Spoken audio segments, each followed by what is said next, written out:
আসসালামু আলাইকুম গাইস, কি অবস্থা? সবাই কেমন আছেন? আমার টুকিটাকি রান্নাঘরে আপনাদের সবাইকে স্বাগত। তো আজকে আমার আম্মু মুরগির মাংস রান্না করবে, দেশি মুরগি, তাই আপনাদের সাথে একটু শেয়ার করতেছি।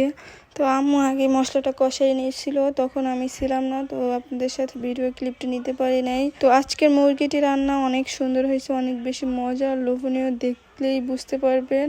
তো এই দেখুন, আম্মু বড় একটি দেশি মুরগি কিনে নিয়ে আসছিল, তো রান্না করবে এখন আমাদের জন্য। আমরা বেড়াইতে আসছি, এই কারণে আমাদের জন্য নিয়ে আসছে আর কি। মশলাটা ভালোভাবে কষানো হয়ে গেছে, উপরে তেল ভেসে উঠছে। এখন সবগুলো মুরগি একসাথে দিয়ে নিবে, দিয়ে অনেকক্ষণ কষাবে, প্রায় আধা ঘন্টার মতন আম্মু কষাইছে।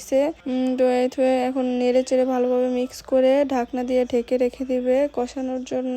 ঢাকনা খুলে আবারও নেড়ে নিচ্ছে। আসলে যত বেশি কষাবা তত বেশি স্বাদ বাড়বে, এই কারণে আম্মু অনেক ভালোভাবে কষায়। মুরগি বা গরুর মাংস যে সময় যেটা রান্না করে অনেক ভালোভাবে কষায়। তো এই দেখুন, মুরগির মাংসটা অলরেডি প্রায় হয়ে আসছে। তো এখন আম্মু ঝোলে পানি দিয়ে দিবে। আসলে আম্মুর হাতের মাংস রান্না খুবই মজা হয়, এই কারণে আপনাদের সাথে শেয়ার করতেছি।